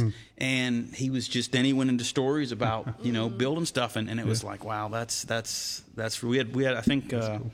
4 or 5 original crew members verified that car for us and signed the dash, and that is one of my favorites. One of your prizes. It's a neat piece, yeah. Yeah, super cool car. So that's one of the neat things that you do. You make sure if you have a question about the piece, you'll even get with the person that built it originally and make sure that it's correct. Yeah, we try to be perfect. We're not perfect, but we try to be. Yeah. And that's the other reason why I'm not big on restoring the cars from the 60s, because most of those gentlemen have passed away, and I can't go talk to them about how this or that was done correctly. Right. I like the late 70s into the 80s. That's kind of the stuff I really enjoy collecting. But thank goodness those gentlemen are still here and still eager to tell stories about their cool race cars and what they did. And that's again another really cool bonus of what we do. Yeah. Did you read the comment about the pancakes? I was getting ready to. Okay. Uh-oh. Yeah. Chris Glover says, "Ask Bill about his pancakes at track day. My dad says they are the best." And I'll add a comment to that. We got your pancakes left over the next day. Oh, and I yeah, have to say they were good, but I want to try them fresh next time. So when we do we do track days 3-4 times a year. It's a very limited group of 6 to 10 cars. We rent Kershaw for the whole day, which is a fantastic road course to test about anything with wheels and tires. It's a great little place. They're great people. We privately rent the track. We serve breakfast and lunch at our track day, so everybody can just come down and enjoy the day. And we make my shaved chocolate pancakes for breakfast. And that's, yeah. Ask Will Cronkite about the shaved chocolate pancakes. They're his favorite, too. Yeah. Well, I mean, we enjoyed ourselves, but Yeah. I didn't get the fresh pancakes because we were late. Yeah, we took them home, and I ended up eating a couple of them the next morning. Yeah, so I left her some, but He left me too. I think I put them in the microwave and heated them up. So they're better fresh. He actually packed them up for us. Yep. Yeah. We have fun at our track days. We have a great group of guys that come race with us and just run, and it's good fun. We enjoyed it. Yep. We did enjoy it, and we thank you for the invite. Will Cronkite doesn't miss one. Okay. He does not miss one. Is it cool? Well, there's food and there's entertainment, and he loves the race cars and racing. Yes. So there's all those things into one. Yes. Do you, speaking of food, do you ever have any green beans? No, and that somebody threw me a curve there. Yes. No, that is the one thing I won't eat is green beans. Yeah. I don't care how good your grandma's recipe is, I won't eat green beans. What's the reason? Not even in a casserole? Just won't. I'll eat house cat again before I'll eat green beans. When I lived in Florida, the Again? Haitians we worked with fixed a really mean house cat, and it was I didn't know what it was at the time, but it was good, and I'll have that again before I'll eat green beans. So what does house cat taste like? Whatever Don't say sauce it's chicken. cooked in. Chicken. Yeah, It was Like little chicken. tiny pink pieces of meat and a Caribbean jerk sauce over angel hair pasta, and this gentleman Piete's wife made it as a snack for everybody on the crew when I was down there, and it was great. I just Interesting. wonder what a house cat is too. Is it like a cat Meow. cat? Meow. It's like a cat You that lives know. in your house. Yep. Calls it litter box, the Yes. whole deal. Exactly. Gotcha. Yep. Who else can say that? Who else can say? Lots of people that are from South Miami, I would imagine. Oh yes, that's true. I'd say. Yep. And do you have any Lou LaRosa stories? Oh, I love Lou. Golly, what a hoot. That's another one you need to get on the show. Yeah. He is absolutely fantastic. He's too. assisted us in verifying 2 of our cars.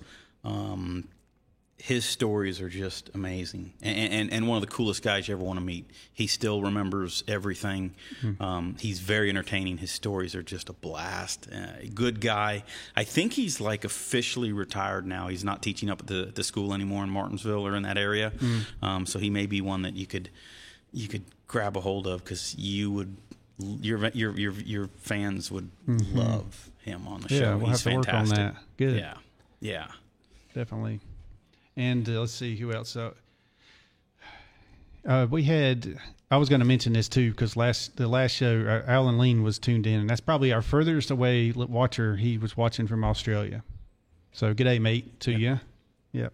Is there anybody else on Facebook there, Bryson, that you're seeing? No more Facebook comments.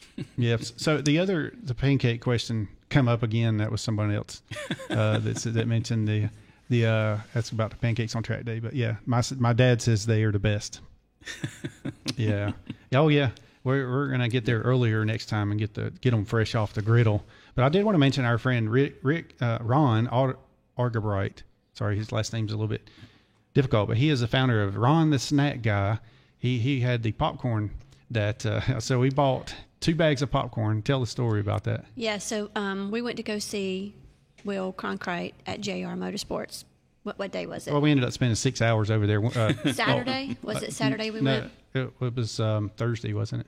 Oh, yeah, Thursday, because that's the day I was off work. Yeah. So we went there, walk in. Mr. Will sitting at the front so you can see him right before you get into the shop. So we walked up, talked to him, and the guy's setting up snacks over there. So I walk over there and start looking, and I'm like, this stuff looks good, David. So give me your credit card. Matthew Dillinger was telling him how good one of the popcorns was. Dillner. So a little bit later, did I say it wrong? Yeah, Dillner? You said Dillinger, Matthew but Dillner. Dillner, yeah. Okay. I like to add extra stuff sometimes. She does. Yes. Anyway, so I told David a little bit later, I said, give me your credit card. So I went over there and I got 2 bags, and I picked one I would want and one that I think David would like, because I'm nice like that. Yeah, sometimes. And I opened up the one that I wanted, and Mr. Will, I told him, I said, here, you want some? So he starts eating, and he goes, give me some more. And he just kept saying, give me some more, give me some more. I might be telling on you, Mr. Will. Cover the microphone. Oh, he's so probably his wife in bed now. doesn't hear. But so then I open up the other bag, and we're halfway through that. He says, honey, why don't you go over there and pick you out another bag since we didn't finish these? I said, no, we're good. Yeah. We're good. He says, I can't take an open bag home. He'll get in trouble. So wait a minute. Finish it all. He had 3 bags in his box. I wasn't telling that part. That was a secret. Because Ron ended up giving him another bag. So yeah, he I went said and bought another 2 bag. and Ron. You're going to be somewhere for 6 hours. You got to have snacks. Yes. He had a lot of snacks, you got to have snacks. And I was trying to pick something that didn't have a lot of sugar. Yeah. So you can. They were really good. Actually, they didn't make it through the night. So with that evening, about 11 or midnight, Tracy brings me mine. I ate the rest of my bag. Yeah. So that night we both finished off the bags, and so RonTheSnackGuy.com is where you can find him. But he is also a disabled veteran. Mm-hmm. So he's a really nice guy, and he had some good products. And I think he said he takes his money to rescue dogs to being service dogs. Yeah, I believe, a percentage of it does go towards service dogs. It's one of his biggest thing that he does and he's involved in. So, yeah, very good. I want to make sure I mention that because it was made a new friend that day. We made a lot of new friends this week. Yeah, I wasn't sure who he was on here, but he had said something. Yeah, and then at the Morrison Museum there, we ended up meeting a lot of new people and a lot of racing legends basically, and Peggy Flock was there as well. Dean Widenhouse, as I mentioned, Jerry Cook. And let's see, we had Bill Blair was there, of course. And did you have a comment on the Facebook there, Bryson? Yes, it was from Ron Argabright. Oh yes, hey Ron. He says, and it's a question. He's asking Bill, have you ever built a car for Ray Evernham at Big Iron Garage? No, they do all Ray actually has a really good group of guys over there, and they do all his stuff in house. I will say on the side that some of his guys have called us for advice on certain things a while, way back when. But Ray has a really talented group that, they do beautiful work. Ray's stuff is super, super nice. Mm-hmm. It's every bit as nice as our stuff. Mm-hmm. But, no, not yet. I do think that Dad's had some involvement with Ray. Has he? I think so. Or at least he's been to his shop anyway. Yeah. I did see one of Ray's cars at Charlotte last year. He had the it was morphed, as Mike Hill mentioned it. It was the car that Marty Robbins bought in 1982. It was a Mountain Dew car, an old Mountain Dew car. Yes. So it had the tail or the trunk lid, and the top, I guess, was Mountain Dew, and the hood. Yep. But then the side of the car was the pink and yellow. Yeah. Yes. I remember Marty that. Robbins. So, yep. Yeah. But apparently the guy that took the car apart, maybe it was Ray Abraham that took it apart, whatever, said whenever they pulled the door handle covers off, it was still the Mountain Dew colors or something like that. That's cool. Yeah, that is. That car has some history for sure. Yep. So yes. And Ron sent me a text. So good deal. Thank you for listening. Yeah. Ron who? Aldebright. Say Argabright. Argabright. Sorry about that. Butchering it. My wife set me up for that for some reason. Yeah. So, all right. Yeah. And if anybody wants to get in touch with Mr. Bill Ryan, send him a text or. Yeah. No, we don't get text messages. Yeah. I still operate with a flip phone, and we do it old school. You got to call or send an email. Yeah. We do check the emails at least once a day. Mm-hmm. Yes, that's right. Depending on how busy you are. Yeah. He does. Sometimes I'll call the shop, and then what's the secretary's name? My wife, Tiffany's the secretary. Yeah, she runs the office. Yeah. I'm sorry. Mm-hmm. No, that's all right. And I was just telling Bill Blair this morning. I hadn't met his wife yet or something like that. Oh, well. I guess I should have just said, introduce myself. I probably have and just didn't think about it. Right. You know, when I get in your shop, it's like sensory overload. I mean, you know, from the time I walk in the door and you see all those the coins. Oh yeah, from our military nonprofit. Yep. Yeah, that and your collection there, and then it just starts from there. It's like wow. So, but you know what? You have a website too. So, but where's the best place for people to go on and see? They got to see these aircraft carriers, and you have all the little airplanes that you put on them. Tell us about that. So part of the deal with a nonprofit. So our main nonprofit is Military Pit Crew Challenge, and I guess 7 years before COVID hit, we started doing an event on the West Coast with Fleet Week and Speed Fest out in San Diego. And we basically take 4 cars and 5 complete sets of pit equipment, the real one-pump jacks, the nitrogen-powered guns, the whole deal. And we teach up to 40 teams of 10 military personnel to do NASCAR stops, real cars, real equipment. And then we have a competition for prizes and awards and plaques and stuff. And it is, I'll put it to you this way, the Deputy Chief of Naval Operations said it was the best morale-boosting team-building exercise he's ever seen. Sure. Gets them outside of their element.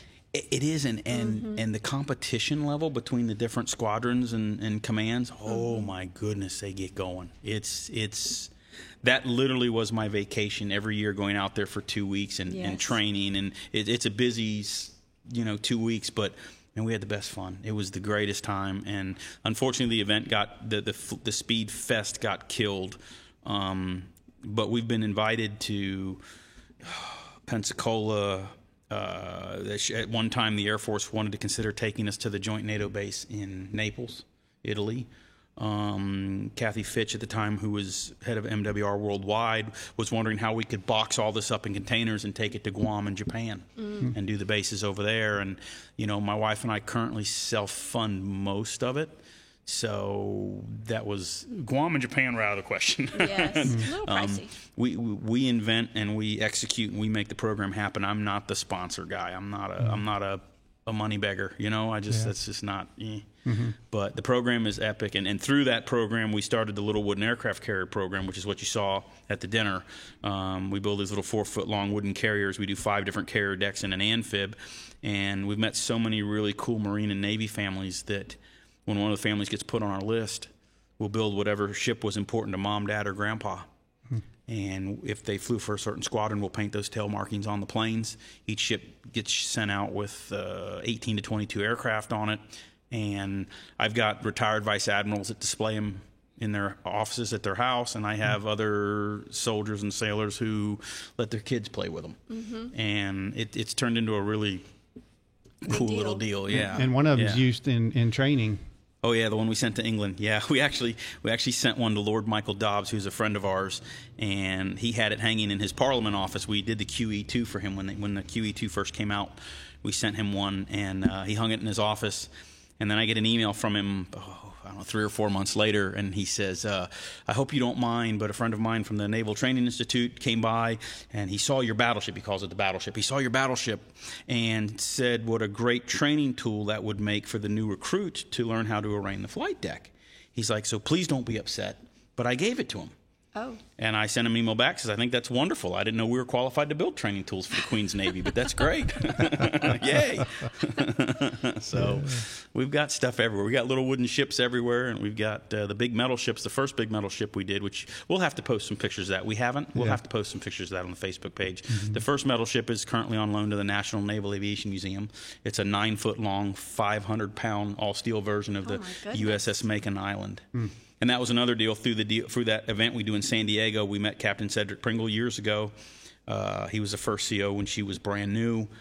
Super cool guy. Just I mean, we hit it off when he was introduced to us, and my guys got a tour of the ship, and they were just great. And I remember on the flight home from that first event in Coronado, I told my wife, says, when we get home, I'm going to build a model of that ship. And she's like, you go ahead and do that, thinking I'm going to build, a 2-foot-long model. Yeah. No. 5 years later, it was 9 feet long, 500 pounds, 1/100 scale, all steel Macon Island. It took 9 years to make it. It took 3.5 months over 5 years because we'd work on it for a day or two, then you wouldn't touch it for a month, and then so we just I love those things. That's I tell people this sometimes. The best thing that ever happened to me when I was a kid is I never got what I wanted. Right. I want that toy. Well, no, you can't have it. Well, then I'll go build it. And when I was a kid, if I wasn't cutting plywood up in the backyard or trying to stack cinder blocks together to make something, but that's where it all started. So now I build my toys. Gosh. How about that? Let that be a lesson to everybody out there. Don't buy your kids toys. Great, they're all going to hate me. You're saving money and you're making them be creative and learn how to do stuff on their own. Tim, Random Epic says, I do models kind of like that, but I think this was before you mentioned how long and heavy they are. Yeah, he's probably talking about the little models. People don't realize that when he talks about models, he means like big, as big as this desk. Yeah, they're big. As big as this Go desk. big or go home, but yes, they are. If you did it wrong, if you don't have to move it with a forklift. Yes. So what does Tiffany say about all of your creativeness? She is pretty. It's funny. My wife is amazing because she's tolerated the collection and the company and the building and the growing, and the company takes a lot of our time. Mm-hmm. And I have so many people when they come see the collection for the first time, and we talk about doing work for them on their car or something. They're like, "Can I meet your wife? How's your wife let this happen? Because I need your wife to meet my wife. Can your wife talk to my wife?" And I'm like, no, my wife's a saint, and she is. She's honestly a lot of the reason why this can happen. Mm-hmm. Because you can't work 15, 18 hours a day unless you got somebody that's okay with it. Exactly. And it's funny sometimes when I'll sit at home on a Sunday trying to take a relaxing day, and by the half hour sitting there watching TV with her, I'll start fidgeting, and she's like, "Do you want to go to work and build something?" "Yes, please." And out the door I go, and then I build, work on the metal ship or whatever. Mm-hmm. And so she's super, super tolerant with she all knows that. Where your dedication lies. Yeah. Mm-hmm. Yeah, but that's important. She helps you too, right? I mean, Oh yeah, absolutely. With the office type stuff. Yeah, because I hate the office stuff. Yeah, I hate office stuff. Takes a lot of time, and she's good at that. So let her run that and make it happen. Yeah, yep. Yeah, that's nice. Yep. Well, all right. And then somebody mentioned they can send you a fax. Wesley Parker says send a fax. So we might still have a fax machine. I have to look in the other office. We might still have one. Yes. I know you do. You do answer emails. I think like once a day or something. You go in there and see, or maybe a few times a day, whatever. But whenever you're taking a break or if people want to call us or email us, just be patient with us because we are very busy, and we do try to get back to everybody. Yeah. We've had people call us and chit chat with us about cars they're interested in buying that aren't even buying cars from us. I really mean it when I say I'd rather discuss something with somebody and make sure they're not making the wrong decision or buying the wrong car. Because, to some people, $1 million car is a great toy. To other people, a $10,000 car is a great toy. And there's room for everybody. There's a market for all that. But you don't want the guy with a $10,000 budget buying something he was told was something else, and then he gets a bad taste in his mouth when he. So I don't mind that. It does take up a lot of time, and it is, you know, you waste a lot of time, but it's good. It's good for the industry. It's good for the market, and I mean, I can tell you of 4 instances in the last month where we've talked to people about cars that weren't buying cars from us. Mm-hmm. Just to make sure they were making the right decision. Hey, just send me the pictures. Let me look at it. Hey, that car is junk because of this and this and this and this reasons. That's not safe. Right. You know, and here's why. You know, and so I don't mind that because I want them to enjoy. If you're going to spend $10,000 and that's all you got, it might as well be all the money in the world. Buy what you get your money's worth, and then go have a good time with it. Well, I do know whenever we initially made contact with you, it was through the social media. I said, can I please talk to Bill? So I was given a cell phone number, and I told David, I said, call this number. And it was the shop number, and talk to Bill. And just tell him who you are and who I am and why you want to talk to him. And you replied immediately, which was amazing. Yeah. Mm-hmm. Yep. Well, it helps to have the connections too. You know, your dad, him knowing your dad, that helps. So, yeah, for sure. But Tim was sending me a picture of his model he was talking about. It looks like it's a little wooden airplane that his niece has destroyed, but that's not quite the scale of. That's cute, but it's not quite the scale. Yeah. But it is cool though. Yeah. Hey, at least he did it. Oh yeah, absolutely. He says if he had the money, he'd love to get you to build him a Ernie Irvan number 36 Skittles or M&M's Pontiac. Cool. Yeah. Me2 and B3 stuff. Start saving. Yeah. You'll get there. Yes. Heck with retirement. Get a race car. Yes. Like Donnie Allison says, if you think about it long enough, you'll figure it out. Yeah. He cracks me up. You know, he's a hoot. Yeah. Tiffany Ryan. Folks can reach Ryan Enterprises through Facebook. So she was the kind lady that gave me the shop number. Yes.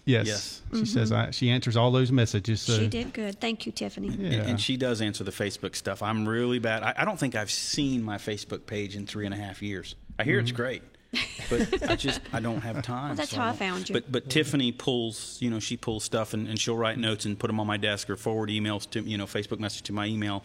And she's like, you need to respond to this. You need to, Gotcha. Okay, I will. She keeps after me. Good. That's good. That would be a huge help. Yeah, it is. Maybe does she have any free time? She can help Racing Roots or Hemscapes or whatever. Anyway. David needs help. He needs a lot of help. Well, I do everything. When I say You're everything, a one-man show. I'm a one-man show. Mm-hmm. Yeah. I mean, Bryson helps him, but he rides along with me mostly. Yeah, that's right. Or he drives me. Yeah, I did drive you. Yeah. Yeah. So that's a help. He gets drove around a lot. That's okay though. That's true. I don't like driving. I'm not a. Anyway, I'm just picking another story. Yeah. It's all good. Well, I guess that's my title. I'm the driver. How about that? I'm a chauffeur. Oh yeah. Well, see, when she's driving, I'm doing either taking notes or posting on Twitter, posting whatever. Yeah, taking a nap. Depends on how far we're going. Sometimes you gotta rest. I'm gonna pull him out one because I know when he was gonna first consider coming down to Kershaw, he's like, well, I have to see you when you have a day off to get down there. He's like, because I have this old truck, but that's a little bit, it's a little bit further. I want to drive it. And I'm like, you know what? I understand because I have one truck that's my in the state truck, and I have one truck on the farm that's my county truck, and the county truck doesn't leave the county, and the state truck doesn't leave the state. And, so I get that. Yes, I get that. Well, I think I fixed my truck though, because it hasn't had any issues since I just messed around with the solenoid bolt starter. Knock on wood. Yeah, of course. That's the way that goes. Yeah. So, did you want to introduce your crowd here, or did y'all just say, "Hey, thank y'all for coming in this evening"? Yep. Yes. All right. I came with my own peanut gallery. Yes, I did. Yep. They were a quiet peanut gallery. Yes. They did good. Yep. All right. Well, I guess that's it. Thank y'all for tuning in, and y'all can go back on here after the video's over and ask any questions, and we'll make sure they get answered. And also hit that thumbs up if you liked it. If you didn't, just hit it twice. That works. Because it comes back to the same thing. So anyway, I can't imagine anybody doing that. So, all right. Well, y'all have a great week and enjoy the rest of your day off, because tomorrow I'll be back to work. But for some of us, it's work every day. So anyway, and we'll see you next Monday. I don't have a guest lined up yet for next Monday, but I meant to make some phone calls today. I got about 10 to make, but we'll make it happen. So, yeah. And first and foremost, thank you for coming in. No, I loved it. This was a lot of fun. Yeah, it was a blast. I love the stories, and every time I'm around you, it's always inspirational and happy. Because you inspire me. You inspire me because there's times where I get too many things going on, and I just really need to learn to focus in. So bring it in. Maybe some of that'll rub off on me a little bit. So, all right. Well, we'll see y'all next week. Yeah, y'all have a great week. We'll see you next time. At Banner Drug, we are proud to say we have been caring for our patients